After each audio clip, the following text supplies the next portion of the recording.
परमेश्वर जी की असीम कृपा से ये 3 दिन का सत्संग समारोह शांतिपूर्वक संपन्न हुआ। परमात्मा की रजा से ही ऐसे शुभ काम हुआ करते हैं। यहाँ का जो स्वामी है, यहाँ का भगवान जो काल है, ब्रह्म है, वो नहीं चाहता कि ये प्राणी कोई अच्छा काम करें। वो सभी आत्माओं के, सभी प्राणियों के साथ मन रूप में विद्यमान रहता है और ये मन काल का दूत है, उसी का स्वरूप है। एक से अनेक होने की सिद्धि के आधार से ये सभी प्राणियों में विद्यमान है।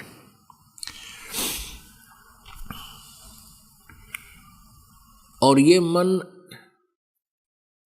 इस आत्मा को डरा के, धमका के, मिसगाइड करके इसको जीव संज्ञा में रखना चाहता है। परमात्मा आते हैं, परमेश्वर आते हैं सतगुरु रूप धार के। सतगुरु का अर्थ होता है सच्चा ज्ञान देने वाला, सच्चा मार्गदर्शक।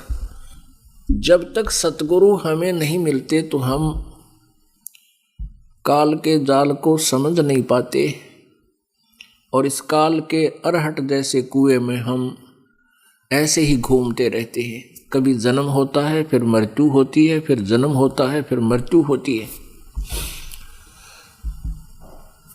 परमात्मा कहते हैं ये अरहट का कुआ लोई, यागल बंजा है सब कोई। कीड़ी कुंजर और अवतारा, हरहट डोर बंधे कई बारा। ये चतुर्भुजी भगवान कहावे, हरहट डोर बंधे सब आवे। होय होय, ये कोटिक करता फिरता देखा, हरहट डोर कहूँ सुन देखा। ये चतुर्भुजी भगवान कहावे, ये भी हरहट डोर बंधे सब आवे। पुण्यात्माओं, परमात्मा से परिचित होने के उपरांत जब तक इस दास ने इन अपने सदग्रंथों को, जैसे पवित्र गीता जी, पवित्र चारों वेद, पवित्र पुराण, महाभारत आदि को नहीं समझा था, उससे पहले हम परमात्मा की ये वाणी सुना पढ़ा भी करते थे। हम ये पढ़ते थे कि ये चतुर्भुजी भगवान कहावे, ये ब्रह्मा विष्णु महेश जैसे। और ये भी जन्म मृत्यु के चक्कर में, अरहट के कुएं में ये भी हैं, ये भी से बाहर नहीं, इनकी जन्म मृत्यु होती है। लेकिन यह बात हमारे गले नहीं उतरी थी। लेकिन अविश्वास नहीं था कि भगवान ने जो बोल दिया वो गलत होगा, लेकिन गले उतर नहीं पावे थी, भले ही हम मालिक के चरणों में लगे भी थे। क्योंकि हम बालक हैं। अविश्वास नहीं होता बालक को। अपने माता पिता, बड़े भाई बहन, कोई भी किसी प्रश्न का उत्तर उसको देते हैं तो उसको अविश्वास नहीं होता, लेकिन वो समझ भी नहीं पाता क्योंकि उसकी बुद्धि, सोच कमजोर होती है, थोड़ी होती है, छोटी होती है। और जब ये सदग्रंथ देखे परमात्मा की, ये वाणी भी हम पढ़ा करते थे।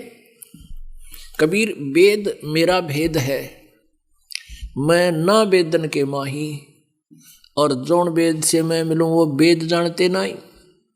चारों वेद मेरा ही गुणगान करते हैं, मेरा ही भेद दे रहे हैं। लेकिन जिस वेद से, जिस ज्ञान से, उस सूक्ष्म वेद से मेरी प्राप्ति हो, वो मेरे पाने की विधि इन चारों वेदों में नहीं है।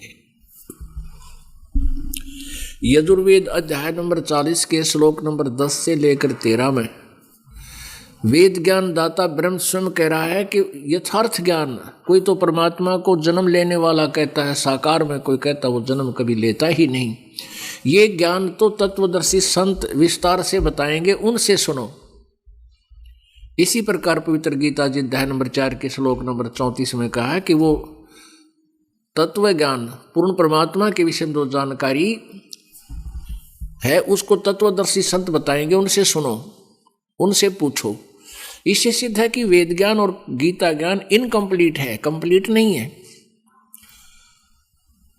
तो इस प्रकार सतगुरु के बिना जब तक सतगुरु हमें नहीं मिलते तब तक हमारा जीवन अधूरा और व्यर्थ था। तो हम इन ब्रह्मा विष्णु महेश को अजरो अमर मानते थे कि इनके कोई माता पिता नहीं, ये सर्वेश्वर हैं, इनके जन्म मृत्यु कभी नहीं होता। अब इनके सद्ग्रंथ हमने पढ़े तो इससे पता चला, इन्हीं के इतिहास में देखा तो पाया कि तो नासवान है। तो पुण्यात्मा यहाँ ये कंसेप्ट क्लियर करना अति आवश्यक हो गया, क्योंकि ये सीडी भरी जा रही हैं, इनके कैसेट बन रही हैं, ये परमात्मा के बच्चों के पास पहुंच रही हैं। और अब हमारे जो सेवक हैं वो दूसरे अपने भाई बहन रिश्तेदार मित्रों को ये सीडी दिखाते हैं, तो उनको देखते ही वो बिदक ना जा, इसलिए ये रह रह कर कंसेप्ट साथ साथ क्लियर करने पड़ रहे हैं, पर प्रमाण दिए जाते हैं। देखिएगा, श्रीमद् देवी भागवत सचित्र मोटा टाइप केवल हिंदी, गीता प्रेस गोरखपुर से प्रकाशित है। इसके संपादक कौन है?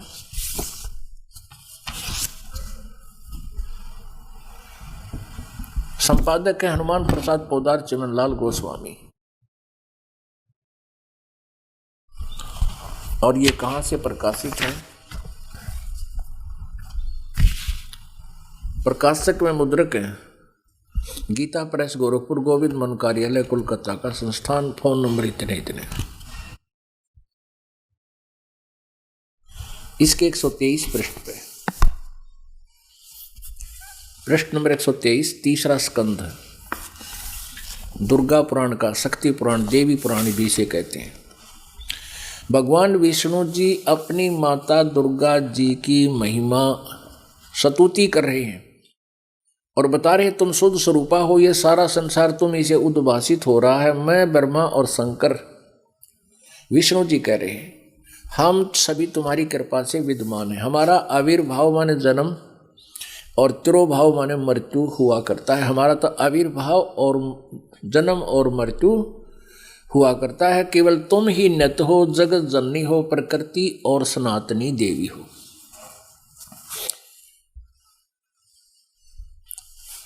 भगवान शंकर बोले, देवी यदि महाभाग विष्णु तुम्ही से प्रकट हुए हैं तो उनके बाद उत्पन्न होने वाले ब्रह्मा भी तुम्हारे बालक हुए। फिर मैं तमोगुणी लीला करने वाला शंकर क्या तुम्हारी संतान नहीं हुआ? अर्थात मुझे भी उत्पन्न करने वाली तुम ही हो, यानी मेरी भी जननी तुम ही हो। शिवे, संपूर्ण संसार की सृष्टि करने में तुम बड़ी चतुर हो। इस संसार की सृष्टि, स्थिति और संहार में तुम्हारे गुण सदा समर्थ हैं। उन्हीं तीनों गुणों से उत्पन्न हम, रजगुण ब्रह्मा, सतगुण विष्णु, तमगुण शिव जी, उत्पन्न हम ब्रह्मा विष्णु एवं शंकर नियमानुसार कार्य में तत्पर रहते हैं। अपने आत्माओं, इस थोड़े से लेख से कितना काम सुलझ गया। इसमें 5 कंसेप्ट क्लियर हो गए। 5। एक तो ये है कि ये ब्रह्मा विष्णु महेश नासवान है, अजरो अमर नहीं है। दूसरा ये हो गया कि दुर्गा इनकी माता है। तीसरा ये हो गया कि रजगुण ब्रह्मा, सतगुण विष्णु, तमगुण शिव जी। और चौथा ये हो गया कि ये केवल नियम अनुसार ही कार्य करते हैं, कि जिसका जैसा संस्कार है उसमें ये परिवर्तन नहीं कर सकते। कोई दुखी है तो दुखी ही होगा, लेकिन उसको दुख भी पूरा ये ही दिलवाएंगे, क्योंकि यहाँ के कंट्रोलर हैं ये। और जिसके भाग में सुख है तो उसको सुख ही देंगे ये। और 5वां ये हो गया कि दुर्गा को प्रकृति भी कहते हैं, क्योंकि श्रीमद् भगवत गीता जी जो है ये चारों वेदों का सारांश है। इसमें कोड वर्ड अत्यधिक है। उन कोड वर्डों को तत्वदर्शी संत ही बता सकता है। ये गीता जी अध्याय नंबर 4 के श्लोक नंबर 34 में स्पष्ट कर दिया। तो इस दास के ऊपर कृपा की परमेश्वर जी ने, इस दास को ये तत्व ज्ञान दिया, जिसके आधार से दास आपको समझा रहा है। गीता जी अध्याय नंबर 14 के श्लोक नंबर 3, 4, 5 में ये गीता ज्ञान दाता ब्रह्म है, ये काल है। ये स्वयं कह रहा है कि दुर्गा प्रकृति में दुर्गा, वहाँ प्रकृति शब्द जो है दुर्गा की तरफ है। प्रकृति सबकी माँ है, दुर्गा सबकी माता है, और मैं सबका पिता हूँ, और मैं इसके गर्भ में बीज स्थापन करता हूँ, जिससे सभी प्राणियों की उत्पत्ति होती है। और 5वें श्लोक में कहा 14वें अध्याय के में कि प्रकृति से उत्पन्न तीनों गुण, प्रकृति मीन दुर्गा, तीनों गुण रजगुण ब्रह्मा, सदगुण विष्णु, तमगुण शिव जी, जीव को संस्कारवश शरीर में बांधे रखते हैं, ये जीव को यहाँ फंसाए रखते हैं। तो ये कोड वर्ड है गीता जी में, ये ऐसे सब सुलझ जाएंगे। तो पुण्यात्माओं, एक सतगुरु होता है, एक गुरु होता है। अब गुरु अत्यधिक हैं ये नकली झूठे गुरु, और अभी तक हमें मिसगाइड किए बैठे थे। और भी बहुत से नकली गुरु हैं जो सतलोक की कथा सुनाते, कह का पता नहीं, ना मंत्र का पता उनको, ना ज्ञान पूरा।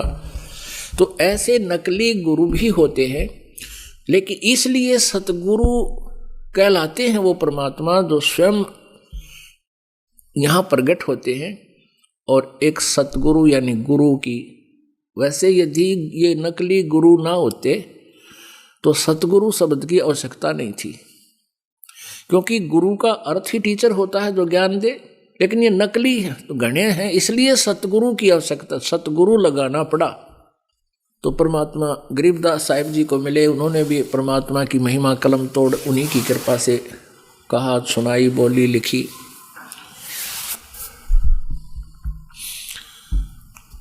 तो पुण्यात्मा, अब ये समागम जो 3 दिन का, ये फाल्गुन उतरते की अमावस्या, इस दिन इस दास को सदगुरु मिले थे। इस दास को उपदेश हुआ था, नाम मिला था। इस उपदेश से पहले, इस ज्ञान से पहले हमारा जन्म मनुष्य वाला नहीं था, पशु जैसे कर्म थे। जो पशु पक्षी कार्य करते हैं, संतानों उत्पत्ति, उनकी परवरिश, उसी के लिए दिन रात भटकते रहना, भरमते रहना, ये क्रिया हम कर रही थी। और आत्मा परमात्मा के बिना रह नहीं सकती, इसलिए ये काल इस आत्मा को मूर्ख बनाने के लिए कोई ना कोई जुगाड़ इन नकली गुरुओं द्वारा जोड़ देता है। कहीं कोई मंदिर बनवा देते हैं, कहीं मस्जिद, कहीं गुरुद्वारे, कहीं चर्च, या कहीं और कब्र बनवा रखी है, कितने कोई समाधि बनवा दी, कोई कुछ ज्ञान देता है, कोई कुछ नाम बताता है, कोई किसी प्रकार से इस आत्मा को मूर्ख बना रखा है। और इस आत्मा को भगवान की बहुत चाह है, बहुत इच्छा है। इसको मालूम है कि परमात्मा बिना सुख नहीं हो सकता, चाहे हम कितना ही धनी हो लें, चाहे कितने उच्च पोस्ट प्राप्त कर लें, ये संतुष्ट नहीं होती। तो उसके लिए ये भटक रही है। तो काल ने नकली दूतों के माध्यम से इसको भ्रमित करवा रखा है। परमात्मा कबीर जी कहते हैं, अपनी महिमा आप बताते हैं, पीछे लग गया जाऊं था मैं लोक वेद के साथ, रस्ते में सतगुरु मिले है दीपक दे दिया हाथ। परमात्मा कबीर जी हमें समझाने के लिए अपने ऊपर ये एग्जाम्पल कोड करते हैं कि आप जी, जैसे ये दास पहले हनुमान जी का पुजारी था, मंगलवार का व्रत रख के था, हनुमान चालीसे का पाठ करता था, फिर गीता जी का नित्य पाठ करते थे, जय कृष्ण हरे राम राधे श्याम सीता राम राधे राधे श्याम राधे, सारे मंत्रा के का गोटा लगाया करते थे, रट्टा। भगवान शंकर भगवान विष्णु जी को बहुत ही आदर से मानते थे, विष्णु जी को इष्ट रूप में दास मानता था, और ब्रह्मा विष्णु महेश को अजरो अमर मानते थे। इनके कोई माता पिता नहीं, ये सर्वेश्वर महेश्वर मृत्युंजय कालज्जय, वो लोक वेद था। परमात्मा को निराकार मानते थे, वो लोक वेद था। फिर सतगुरु मिल गए, सच्चे गुरु, सच्चा ज्ञान देने वाले यथार्थ मार्गदर्शक हमें मिल गए। उन्होंने ये तत्व ज्ञान रूपी दीपक दे दिया। अंधेरे में, अज्ञान अंधेरे में भटक रहे थे, ठोकरें खा रहे थे, झाड़ बोझड़ों में उलझे पड़े थे। अब परमात्मा ने रास्ता दिखा दिया और साथ में ये टॉर्च दे दी। इस दीपक की रोशनी में अब हम कुमार्ग पर नहीं जाएंगे, सुमार्ग पर चलेंगे, यानी सत साधना ही करते रहे। तो पुण्यात्माओं,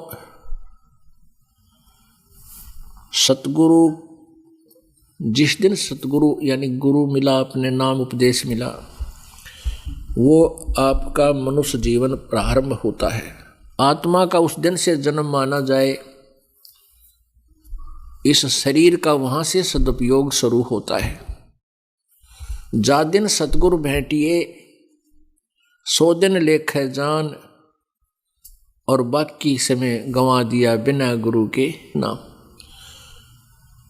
तो पुण्यात्माओं, आपने परमात्मा की वाणी सुनी,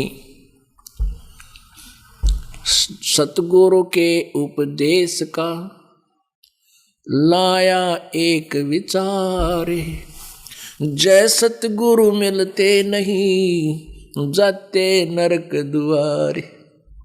नरक द्वार में दूत सब फिर करते खेचा ताने, उनसे कबू ना छूटता फिरता चारों खानी। चार खानी में भरमता कबू न लगता पारे, 100 फेरा सब मिट गया मारे सतगुरु के उपकारे। पुण्यात्माओं, आपका ना जाने कौन से जन्म जन्मांतरों के को पुण्य इकट्ठे होकर आज संयोग वश आपको परमात्मा की कृपा समझो। विशेष तो रजा उन्हीं की होती है, संयोग वही जोड़ा करते हैं। आपको मानुष जन्म मिला और इस बीचली पीढ़ी में मनुष्य जन्म मिला। कलयुग का बीचला चरण है ये। प्रथम चरण में परमात्मा स्वयं आए थे और ये बीचली पीढ़ी में इस दास को भेज दिया उसी उद्देश्य से। 600 वर्ष पहले प्रभु आए थे, ये ज्ञान दिया करते वो परमपिता हमारे मालिक आए थे, लेकिन हमने उनके साथ वो बदसलूकी की। आज उनकी लीलाएं अगर दास पढ़ता है तो पढ़ी नहीं जाती, आंखों में आंसू आ जाते हैं, क्योंकि हम इतने नीच हैं कि अपने भगवान को भी डले पत्थर मारे, उनको दरिया में डुबोने की चेष्टा की, ना जाने कितना जुल्म उनके साथ किया। लेकिन वो परमात्मा थे, उनका बिगड़ा नहीं कुछ भी, लेकिन हम अंधे समझ नहीं सके। अब परमात्मा स्वयं ने आकर के अपना दास भेज दिया। शक्ति उन्हीं की काम करेगी, दास के पास कुछ नहीं है। लेकिन वो दास वो आती कहाँ से है? एक तो थर्मल प्लांट होता है, आगे फिर छोटे होते हैं पावर हाउस। उस पावर हाउस से ही आगे आपको कनेक्शन लेना पड़ेगा, तभी आपको लाभ होगा। भले ही उस छोटे पावर हाउस में वो बिजली थर्मल प्लांट से ही आ रही है, आपका गुजारा उसी से होगा जो आपके निकटतम पावर हाउस है। तो ये दास एक पावर हाउस है, उस परमात्मा रूपी थर्मल प्लांट से आई हुई पावर इसी में है, शक्ति उसी की है, दाता की। लेकिन आज आपका युग काम बनेगा। अब इस जन्म में आप मोक्ष प्राप्त कर सकते हो। मोक्ष प्राप्त करना कोई बड़ी बात नहीं, क्योंकि यहां से हृदय हटाना पड़ेगा इस काल के जाल से, काल के लोक तय। हृदय हटाने के लिए आपको ये ज्ञान दिया जा रहा है। फिर ये भक्ति जो है आपकी कमाई है, या आपको बहुत सहयोग देगी यहां से उल्टा हटाने में और सतलोक ले जाने में। तो इसलिए आप जिन ये ज्ञान और ये सत्संग और ये भक्ति प्रॉपरली करते ही रहना पड़ेगा आखिरी श्वास तक। तो पुण्यात्माओं, ना जाने आपका कौन से जन्म जन्म का ये शुभ संस्कार इकट्ठा हो गया, आपको ये ज्ञान सुनने को मिल रहा है। धन्य आपके माता पिता जिनसे जन्म हुआ। आप जैसी पुण्यात्मा इस पृथ्वी पर नहीं है, लेकिन इस पर रुके रहना पड़ेगा आखिरी सांस तक। राम नाम रटते रहो, राम नाम रटते रहो, जब तक घट में प्राणे, कदे तो दीन दयाल के भनक पड़ेगी कान। अब राम नाम कौन सा है? ये राम नाम जो दास देता है, सतनाम 2 अक्षर का जो नाम है। राम नाम जप कर थर होई, थिर माने सथाई, सतलोक में अमर हो जाओगे। राम नाम जप कर थर होई, ओहम सोहम मंत्र दोई, ये राम का नाम है। एक राम राम नहीं जपना है, हमने उस मंत्रों का, सतनाम का जाप करना है। अब आपने सुना, जय सतगुरु मिलते नहीं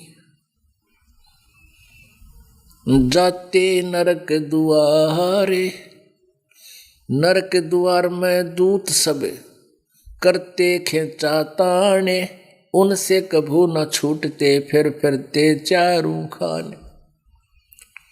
कोटि जन्म तन भरमत हो गे कुछ ना हाथ लगा रे, कुकुर सुकुर खरबया बोरे कौआ हंस बुगारे। कोटि जन्म तू राजा की न्या मिटी न मन की आशा, भिक्षुक हो के दर दर घूम लिया मिला न निर्गुण रासा। आपको एक एग्जाम्पल देते हैं और कहते हैं बुद्धिमान को, कहते हैं बुद्धिमान को संकेत ही पर्याप्त होता है। एक थोड़ा सा 2 मिनट का आपको ऐसा दिखाते हैं, आपका कलेजा हिल जाएगा। इस काल के लोग से मन हटेगा, उन साधनाओं से आप त्याग दोगे। देखिएगा, एक जैन धर्म की पुस्तक है, जैनियों ने ही लिखा है इसको, दास ने नहीं लिखा। दास तो इसको पढ़कर सुनाता है और परमात्मा के ज्ञान को निखार रहा है। आओ जैन धर्म को जाने, ये नाम है इसका। इसके लेखक हैं प्रवीण चंद्र जैन, M.A. शास्त्री।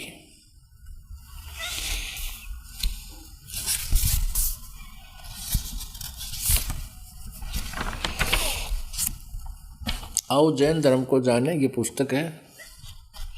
लेखक है प्रवीण चंद्र जैन, M.A. शास्त्री, जम्बूद्वीप हस्तिनापुर। प्रकाशक है श्रीमती सुनीता जैन, जम्बूद्वीप हस्तिनापुर, मेरठ, उत्तर प्रदेश में। और ये मुद्रक है इसका Dhirendra Jain, new Rishabh offset printers, ये मेरठ में है। नीचे मिसप्रिंट हो रहा है।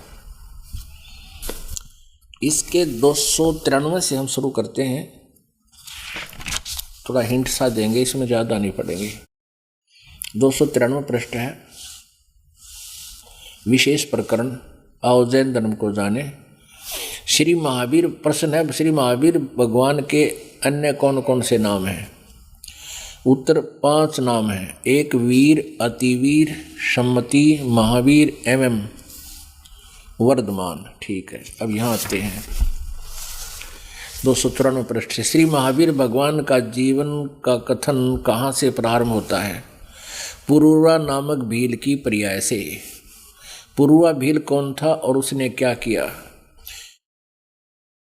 पुष्कलावती देश की पुंडरीकीणी नगरी में वह भीलों का राजा था। उसने सागर सेन मुनि से मध्यमास मधु का त्याग व्रत लिया था, जिसे जीवन पर्यंत पालन किया।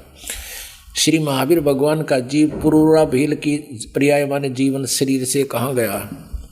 वो कहाँ गया? भरत चक्रवर्ती की रानी अनंतमती से मारीची नामक ज्येष्ठ पुत्र हुआ।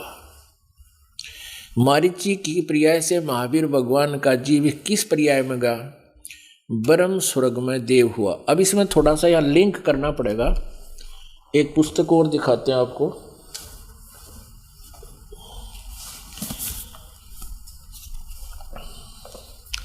एक पुस्तक और दिखाएंगे आपको, जैन संस्कृति कोश।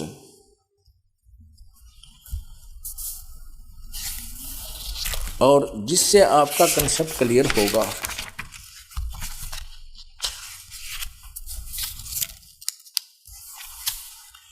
कि मारीची जो था ये ऋषभ देव का पोता था। ये देखिएगा,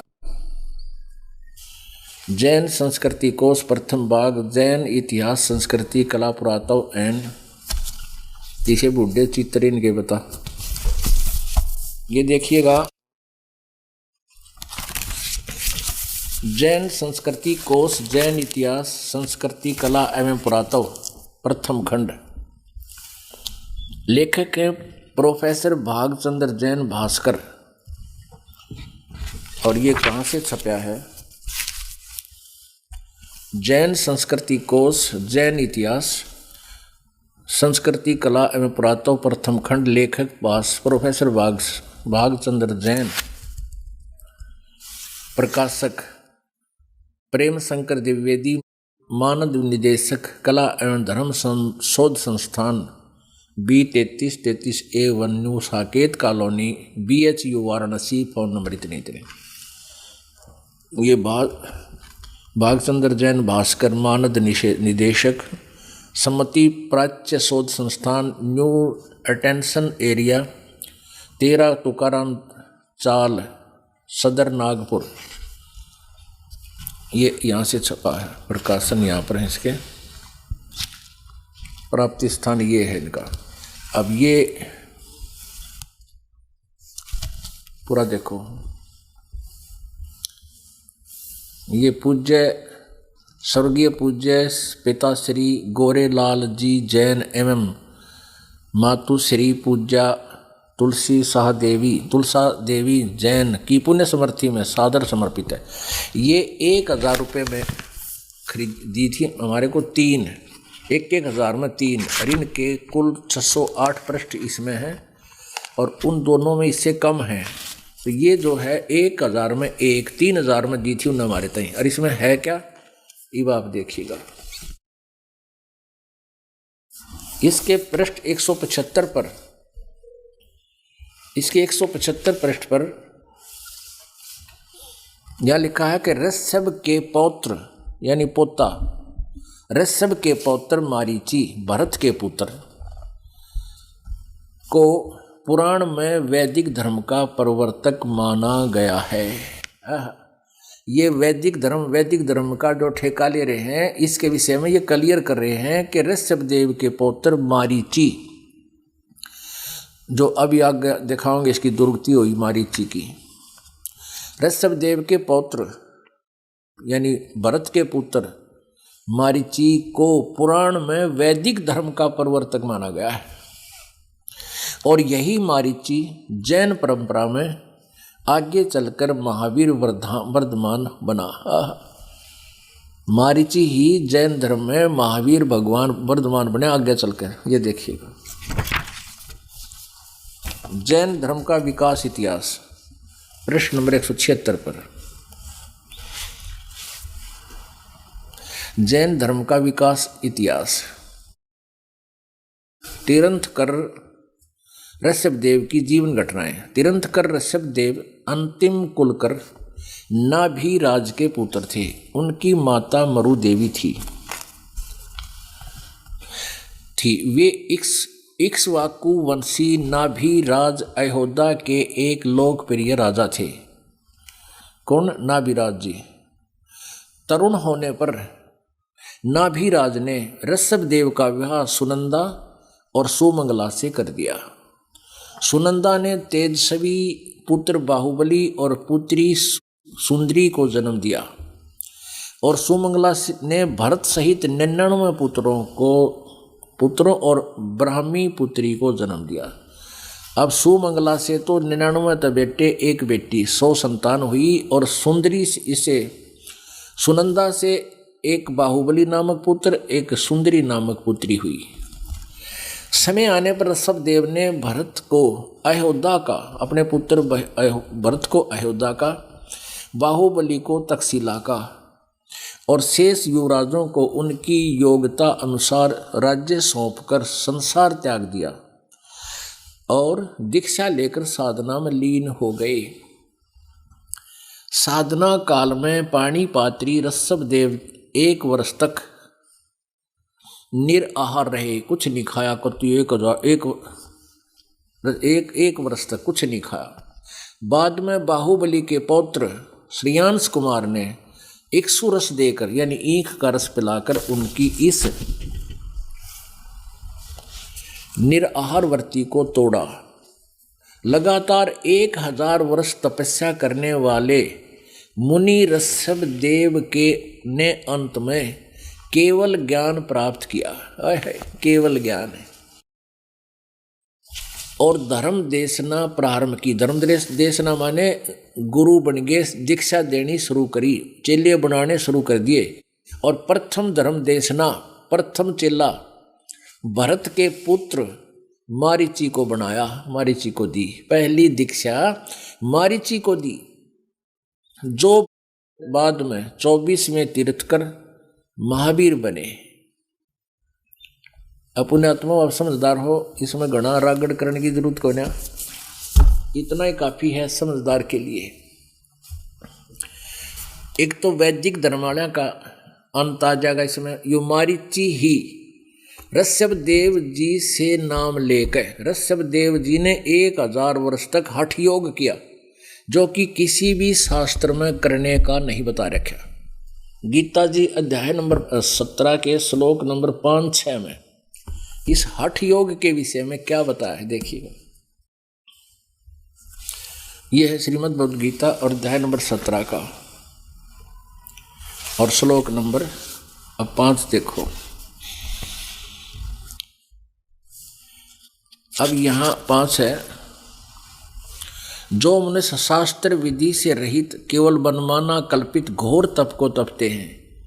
ये तप 1000 वर्ष किया इस ऋषभ देव जी ने, किसी भी ग्रंथ में नहीं है तप करने का। जो मनमाना, मन कल्पित था उसका, मनमाना घोर तप को तपते हैं। दंभ और अहंकार से युक्त एवं कामना, आसक्ति और बल के अभिमान से भी युक्त हैं। अब छठा मंत्र, शरीर रूप से सचित भूत समुदाय को और अंतःकरण में सचित मुझ परमात्मा को भी क्रश करने वाले हैं, यानी परेशान करते हैं, दुखी करते हैं, मुझे भी तंग करते हैं। उन अज्ञानियों को असुर स्वभाव वाले जान। 7वें में 5 और 6, ये बाकी तो इसके विषय में आगे जानकारी दी है, वो इसी तरह के होते हैं, उनकी प्रकृति ऐसी होती है।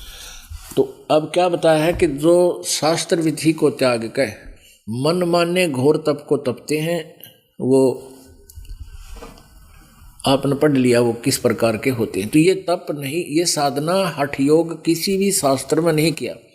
बता गीता जी अध्याय नंबर 3 के श्लोक नंबर 4, 5, 6 और 9 में ये स्पष्ट किया है कि अर्जुन, यदि तू एक स्थान पर बैठ कर हठ योग करके और कर्म सन्यासी बनकर तू साधना करेगा, तेरा निर्वाह कैसे चलेगा?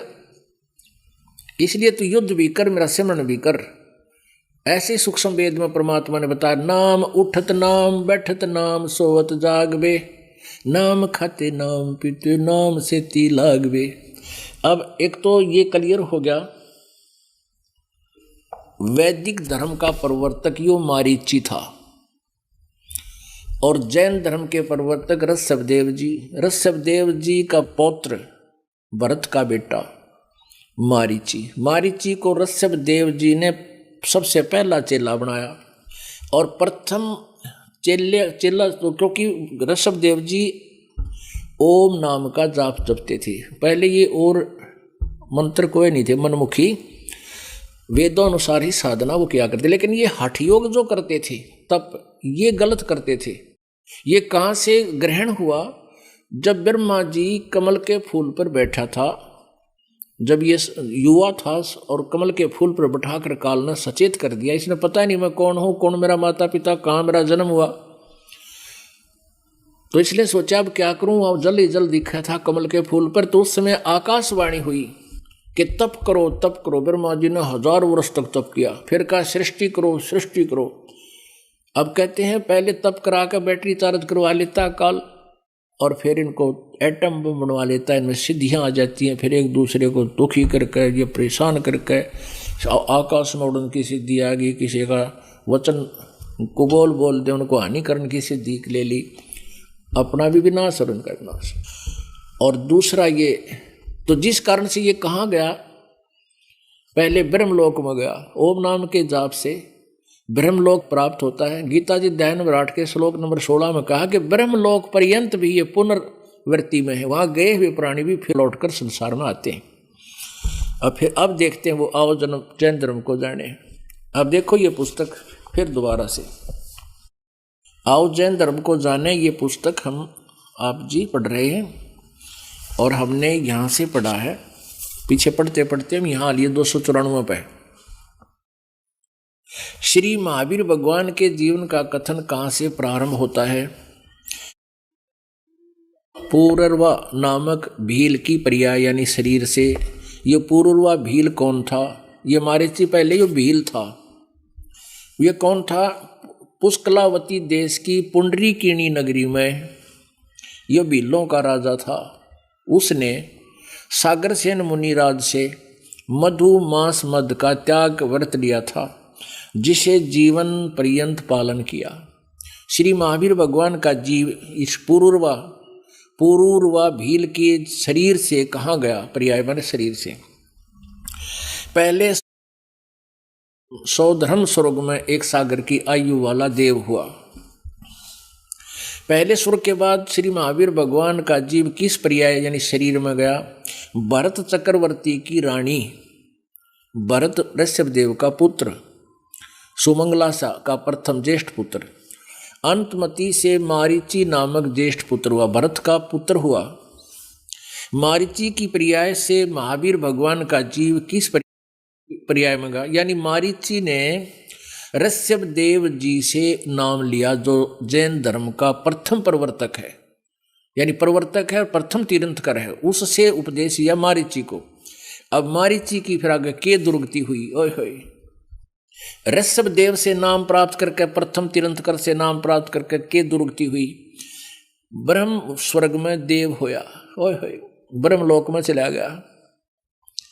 ब्रह्मलोक पर्यंत भी पुनर्वर्ती में है। गीता जी अध्याय नंबर 8 के श्लोक नंबर 16 में स्पष्ट किया है। फिर ब्रह्म स्वरूप के बाद श्री महावीर भगवान का जीव किस पर्याय में गया? अयोध्या नगरी में कपिल ब्राह्मण की काली स्त्री से जटिल नामक पुत्र हुआ। अब आगे तो जो पुण्य था थोड़ा वो तो वही चल रहा है इसका। जटिल की पर्याय से महावीर भगवान का जीव किस पर्याय में गया? सौधर्म स्वर्ग में एक सागर की आयु वाला देव हुआ। इसी फिर उसके बाद कहाँ गया? इसी भरत क्षेत्र में सूतिका नामक गांव में अग्निभूत ब्राह्मण की गौतम ऋषि से अग्नि से नामक पुत्र हुआ। फिर स्वर्ग में गया। फिर भरत क्षेत्र के मंदिर ऐसे ऐसे फिर महेंद्र स्वर्ग में गया। अब यहाँ आते हैं 295 पे हमारे काम की बात। मंदिर नगर में शाल्यकाय ब्राह्मण की पत्नी से भारद्वाज नामक पुत्र हुआ। यो भारद्वाज उत्पन्न हुआ। और फिर भारद्वाज के शरीर से महावीर भगवान का जीव कहाँ गया? महेंद्र स्वर्ग में गया। यानी उस ब्रह्मलोक के अंदर एक इंद्र है, महाइंद्र, वहाँ महाइंद्र स्वर्ग है। यानी उस ब्रह्मलोक के अंदर कई पार्टीशन कर रखी है इसने। तो महेंद्र स्वर्ग से महावीर भगवान का जीव कहाँ गया? इतर निगोद में एक सागर की आयु वाला निगोदिया जीव हुआ। जीव और निगोद से निकलकर श्री महावीर भगवान का जीव कहाँ गया? ओए होए, अनेक भाव धारण किए जो इस प्रकार है। अब आगे देखो इनकी कहाँ कहाँ गए ये महावीर जैन यानी मारीची वाला जीव। 1000 आँख वर्ष के भाव, 80,000 सीप के भाव, 20,000 नीम वृक्ष के भाव, 90,000 केल वृक्ष के भाव, 3,000 बार चंदन वृक्ष के भाव, 5 करोड़ बार कनेर वृक्ष के भाव, 60,000 बार वैश्या के भाव, ओए होए, 5 करोड़ बार शिकारी के भाव, ओए होए, 5 करोड़ बार शिकारी। इसमें लाद दिया काल ने मेरे पाप करवा के, मेरे जीव हिंसा करवा के इसका मालगाड़ी बरवा दी पापा की। 20 करोड़ बार हाथी, ओहो, 60 करोड़ बार गधा, गधे के भाव, तोरा गजब हो। हे भगवान, 30 करोड़ बार कुत्ते के भाव। अब कुत्ता और गधा ते कब बना बतेरा। सत्कर मान लियो पुण्यात्माओं। और फिर के चाटा उस स्वर्गमर महास्वर्गमर देवता ने जब गधा बन गया के ने 20 अब कहते हैं 60 करोड़ बार गधा रो तेरा गजब, 30 करोड़ बार कुत्ता, कुत्ते के भाव, और 60 करोड़ बार नपुंसक के भाव, 20 करोड़ बार क्षत्रिय के भाव, 90 लाख बार धोबी के भाव, 8 करोड़ बार घोड़े के भाव, और 20 करोड़ बार ये चूहे खानी बिल्ली, 20 करोड़ बार बिल्ली के भाव, 60 करोड़ लाख बार गर्भपात से मरने, ओए होए, और केवल 80 लाख बार देवता बनया। इन देवता ने के गड्ढ के फूकांगे जब 60 करोड़ बार तो गधा बन गया। ओए होए, 60 करोड़ बार है भगवान, 60 करोड़ बार गधे के भाव, 30 करोड़ बार कुत्ते के भाव, और हाथी बिल्ली और बिरनी के शिकारी धोबीर और फिर गर्भ 8 लाख बार गर्भपात से मरण, 80 लाख बार देव पर्याय को प्राप्त हुआ। अच्छा, उससे निकलकर फिर कहाँ गया? उपरोक्त भावों को प्राप्त होने के बाद श्री महावीर भगवान ने किस पर्याय को प्राप्त किया? राजगृह नगर में सथावर नामक ब्राह्मण हुआ, फिर महेंद्र स्वर्ग में गया, फिर जो हुआ यो, फिर सुख, फिर परशुराम नारायण हुआ, फिर 7वें नरक में गया। यो नरक और दिखाना था, 7वें नरक में गया।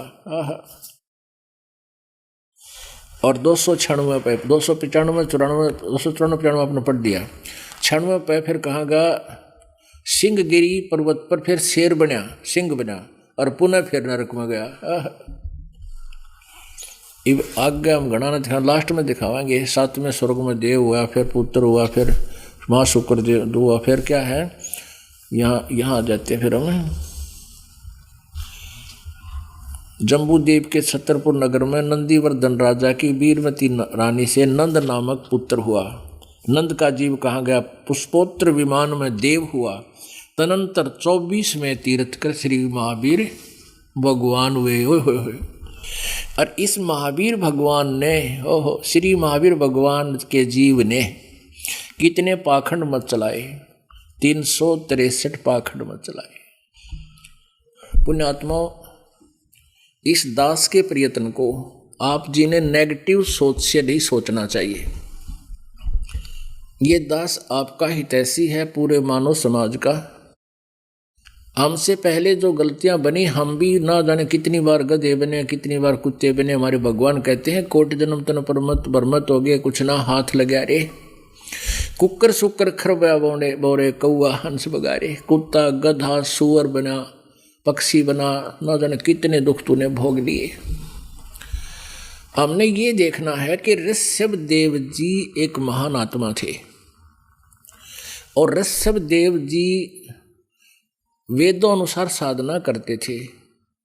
उसके बाद उन्होंने जो अपनी साधना की, उसके बाद धर्म देशना शुरू की, नाम देने लग गया। 1000 वर्ष तक हठ योग करके, ओम नाम के जाप के साथ साथ ये हठ योग भी काल ने इनका जबरदस्ती ठोंप दिया, जो वेद अनुसार नहीं है। वेदों और गीता में इसका वर्णन, गीता जी वर्णन नहीं है। और गीता और वेद ही परमात्मा की भक्ति के विधान का के सदग्रंथ है। तो इस हठ योग किया ऋषभदेव जी ने, और फिर उसी वही घुट्टी पे आदि मारीची को और उपदेश दे दिया। उस ऋषभदेव जी से उपदेश लेने के बाद पहले उसने वैदिक धर्म का प्रवर्तक बना मारीची, वेदों अनुसार साधना बताई और करी। उसके बाद ये महावीर जैन बने, और इतना दुख पाया। 60 करोड़ बार कुत्ता गधा, 30 करोड़ बार कुत्ता, और वीर ने कितने दुख उठाए। क्योंकि सतगुरु ना मिलता, जब तक सतगुरु ना मिलने से हम जो भी साधनाएं चाहे वेदों अनुसार भी करते रहे, उनके उसमें जो है दुख, पुण्य और पाप दोनों ही संचित होते रहे। पुण्य के आधार से स्वर्ग महास्वर्ग प्राप्त हुए, देवता बन गए। पाप के आधार पर आपने देखा नरक में भी गए, और ना जाने कितने जन्म हमने भोगे, इस जीव ने भोगे। हमने भी ऐसे ही भोग रखे हैं। कोई नहीं सोचा भी हमने के नो मनुष्य नहीं, ना जाने कितने जन्म हो गया हमने धक्के खाते ने। ये तभी तो दास कह रहा है कि आपका सौभाग्य है, ये अनमोल ज्ञान आपके पास पहुंचा रहे हैं परमात्मा, संदेश दे रहे हैं अपनी पुण्यात्माओं को। अब ऋषभ देव से उपदेश लेने के बाद यह दुर्गति उसकी हुई मारीची के जीव की, और वही जीव आगे चल के महावीर जैन हुआ। और महावीर जैन का कोई गुरु नहीं, उसने अपने अभ्यास से हठ योग किए, और वही 363 प्रकार के मतांतर चला दिए, पाखंड। अब वर्तमान के जितने भी जैनी हैं, उनके अनुयायी हैं, इस महावीर जैन जी द्वारा चलाए गए पाखंड मत के आधार से साधना कर रहे हैं। इनकी के दुर्गति होगी सोच भी नहीं सकोगे। जब उस महापुरुष से दीक्षा लेने वाले प्राणी की इतनी दुर्गति हुई, उसके साथ वो स्वर्ग महास्वर्ग भी तो बीच में जाया। चलो, और इस पाखंड मत के आधार से साधना करने से तो सीधा ही नरक है। पशु योनियों से बाहर यो निकले को ना हजारों युगों तक ऐसा काम करवा दिया इस काल ने महावीर जैन के द्वारा, उसी प्राणी से।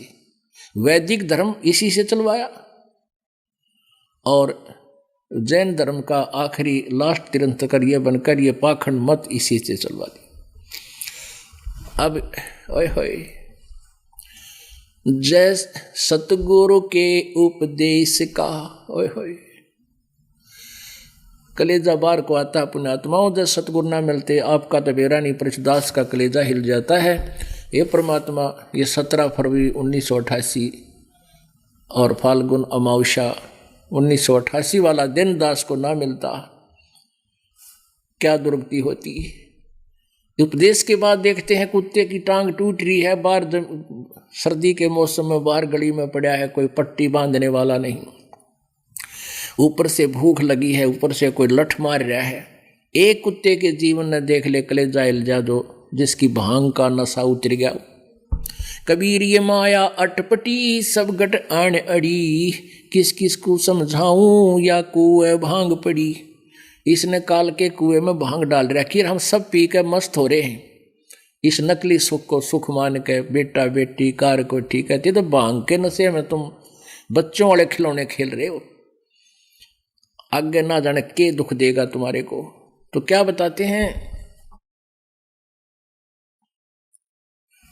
सतगुरु के उपदेश का लाया एक विचार, जय सतगुरु मिलते नहीं तो जाते नरक द्वार। होय होय, नरक द्वार में दूत सब फिर करते खेचा ताड़े, उनसे कभू ना छूटते फिर फिरते चारों खानी। ये चारों खानी में महावीर जैन जी और का जीव आपको दिखाए। हम ऐसे ही धक्के हम खा चुके हैं असंख्यों बार, और ये मानुष जन्म एक ऐसा सुअवसर है, इसमें अगर सतगुरु मिल जाता है तो हम इससे बाईपास निकल जाते हैं। तो ये अवसर ईब मिल गया। चार खानी में भ्रमते कबो ना लगते पारे, सो फेरा सब मिट गया हमारे सतगुरु के उपकार। ओए होए, अब महावीर जैन जी के जीव को सदगुरु नहीं मिले, और सदगुरु ना मिलने से या देखो कितना दुखी हो रहे, रागत बिरना ना जाने के बना होगा उसके जीव के संग में। ये आप सहज अंदाजा लगा सकते हो। अब क्या बताते हैं, परमात्मा आप पे आरती, आप पे साजे, आप पे किंगर, आप पे बाजे, आप पे ताल, झां जनकारा, आप नचे आप देखना रहा। अपनी लीला और हमारे लिए गाइडलाइन मालिक अपने ऊपर ही उदाहरण देकर कह रहा है, जय इब के सतगुरु मिले। ओए होए, जय इब के सतगुरु मिले, सब दुख आँखों रो, चरना ऊपर शीस धरूं, कहूँ जो कहनी हो। कबीर साईं मिलेंगे पूछेंगे कुशलाती, आद अंत की सब कहूँ अपने दिल की बात। अब कैसी सतिथि हो जाती है उस प्राणी की। गुरुजी तुम ना भूलियो, चाहे लाख लोग मिल जाही, हमसे तुमको बहुत हैं, तुम जैसे हमको नहीं। तुमरे विसारे क्या बने, मैं किसकी शरण में जाऊं, शिव ब्रंच मुनि नारदा, अब तिनके हृदय न समाऊं। अब परमात्मा कहते हैं ये ज्ञान होने के बाद आप जी की ऐसी सतिथि आ जाएगी कि गुरुदेव के बारे में आप कितने लगाव बनेगा, कैसे प्रभावित हो जाओगे। ये जो समागम आज 3 दिन का आप जी ने अटेंड किया, पुण्यात्माओं ये वो शुभ दिन है इस दास का। कहते हैं जैसे लागी प्रारंभ है, परमात्मा में जो श्रद्धा शुरू में लगती है, परमात्मा के जब चरणों में आप आते हो और ये ज्ञान आपको सुनने को मिलेगा, आपके अंदर एक अजब सी उमंग उठेगी। और वो डटी नहीं डटे थे, समाज सारा कुण परिवार किसी तरह भी आपको बाधा करे वो आप रुक नहीं सकते, क्योंकि आपकी आत्मा को पता चल गया।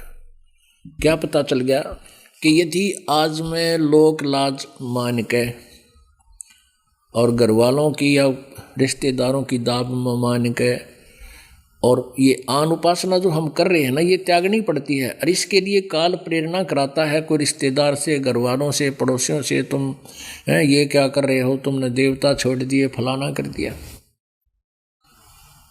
तो फिर उसको पता चल जाता है कि नहीं, ये तो मेरे लिए बाधक है। तो क्या बताते हैं, परमात्मा ने हर तरह का ज्ञान हमें दिया है। कहते हैं कुलकर्णी के कारण यदि लोक लाज में आके और भक्ति त्याग देते हैं तो यू कुल तुझे क्या लाभ देगा। कुलकर्णी के कारण अनसा गया बिगो, और फिर ये कुल के कर लेगा जब तू चार पाया का हो। ओए होए, आज तक तू लोक लाज में आके ना आवे, सत्संग छोड़ दे, भक्ति त्याग दे, फिर यू कुल तुझे के डालड़ा होगा, क्या बचाव करेगा जब तू चार पाया का गधा बन के खड़ा हो जाएगा या पशु बन जाएगा, तब यो कुल के कर लेगा जब तू चार पाया का हो। तो पुण्यात्माओं, परमात्मा बताते हैं जैसे लागी प्रारंभ में आप पुण्यात्माओं को क्योंकि दास डॉक्टर है, आप रोगी हो, जन्म मृत्यु का दीर्घ रोग आपका लगा हुआ है। इस दास को पता है कि आपका कितना इम्प्रूवमेंट हो रहा है, आप जी को नहीं पता होगा। तो आप जी के अंदर एक विशेष कसक, एक ऐसा सुरूर चढ़ेगा कुछ दिन कि आपको परमात्मा की भक्ति और इस नाम के अतिरिक्त किसी की चर्चा भी अच्छी नहीं लगेगी। फिर धीरे धीरे क्या होता है कि पहले तो हम आते हैं दुखी किसी उद्देश्य को लेकर, उद्देश्य धीरे धीरे पूरा हो जाता है, उद्देश्य के साथ साथ फिर ज्ञान और समझ में आ जाए, चौंधसी टूट जाती है, फिर इतनी लगन लगती है, फिर वो सुख गणा दे देता, क्योंकि ये सुख का सागर है, दुख आन ही नहीं देता यदि नियम में रहोगे तो। फिर कुछ दिनों में फिर वो और बीमारी काल भेज देता है, कभी ब्याह हो गया, कि तो शादी होगी, कि तो किसी मृत्यु होगी, उसमें फिर कर्म बिगड़वा देगा, वहाँ फिर लोक लाज अड़ा देगा। और आप जी संख्या में कम हो और हमारे कुल के लोग संख्या में अधिक हैं जो काल उपासना कर रहे हैं, आन उपासना करते हैं, तो वो आपके कर्म फिर बिगड़वा देते हैं। कितना न कितना लोक लाज में आकर आप फिर नियम भंग कर ही बैठते हो। नियम भंग होने से भी आपको आपत्तियां नहीं आएंगी कुछ दिन, क्योंकि आप जी पहले साल 2 वर्ष 3 वर्ष घनी अच्छी साधना नियमित करके वो पुण्य आपके साथ चल रहे हैं। तो जिस कारण से आप एक बार नियम भंग कर दोगे तो आपको आपत्ति नहीं आएगी, फिर दूसरी बार भी कर दोगे फिर भी नहीं आएगी, फिर तो आप न सोचोगे कोई फर्क ना पड़ा, अरे यो काल का दाव होगा। तो पुण्यात्माओं, इस परमात्मा की मर्यादा को आप लक्ष्मण रेखा समझ लेना, जो नियम आपको बताए गए। कहते हैं सीता जी जब वन में गए हुए थे, वनवास था श्री रामचंद्र जी को, श्री लक्ष्मण और रामचंद्र, सीता जी भी साथ गई थी, धर्मपत्नी रामचंद्र की पत्नी सीता भी साथ थी। तो रावण ने छल करके सीता का अपहरण करना चाहा। रावण का मामा मारीची, ये मारीच नहीं, वो मारीची था, वो एक सोने का मृग बनकर, हिरण बनकर, सीता ने वहाँ एक बगीची लगा रखी थी, उसमें पौधे तोड़ने लग गया और वो सुंदर गणा लगा। सीता जी ने कहा इस मृग को जिंदा या मुर्दा पकड़ के लाओ। रामचंद्र जी जाने लगे, जब लक्ष्मण से कह गए कि यह जद की पक्की है, मानने को नहीं, मन जाना पड़ेगा, और यहाँ पीछे से कोई इसको हानि ना पहुँचा दे तो मत आना भाई, और आना भी पड़ जावे तो चारों तरफ ये मंत्र बोल के एक रेखा खींचाना और इसको बोल देना कि इससे बाहर ना जाओ। ऐसा ही किया गया। श्री रामचंद्र जी बहुत दूर चले गए, वो तो माया का हिरण था, आगे जाके गुप्त हो गया, आकाशवाणी की उसी ने, हाय लक्ष्मण, हाय लक्ष्मण, मर गया। सीता बोली तेरा भाई पापत्ति आएगी, तू जा। लक्ष्मण बोला मैं नहीं जाऊँ, मेरे भाई का आदेश है। उसने अब शब्द बोल दिए कि तू चाहता है कि तेरा भाई मर जाए, तू मुझे पत्नी बनाना चाहता, इसलिए नहीं जाना चाहता, तू मरवाना चाहता उसको। इस अब शब्द से को वो सहन नहीं कर सका और कहा कि माता ठीक है मैं जा रहा हूँ, पर ये रेखा खींच के जा रहा हूँ भाई के आदेश से, और इसके बाद मत जाना तू। अब ठीक है कोई नहीं जाऊँ। पीछे से रावण आ गया एक साधु रूप बना के आटा मांगण खातिर, माई आटा देना। सीता बोली ले जा महाराज जी, मतलब भिक्षा मांगण आया, ले जा महाराज जी कुटिया में आ जा। अब रेखा के निकट जब रावण आया तो उसमें से अग्नि की लपट निकली कि रावण को मार डालेंगी। वो एकदम 10 कदम पीछे गया डर के, और कहने लगा माई भिक्षा देना है तो बाहर आ जा, नहीं तो साधु का श्राप बहुत बुरा होता है। मुझे मारना चाहती थी, मेरे साथ धोखा किया है तुमने। अब सीता ने सोचा साधु संत से के बिजली पड़े है, लेकर थोड़ा सा आटा और रेखा पार करके ही दे आती हूँ, अभी दे आती हूँ। अब उसने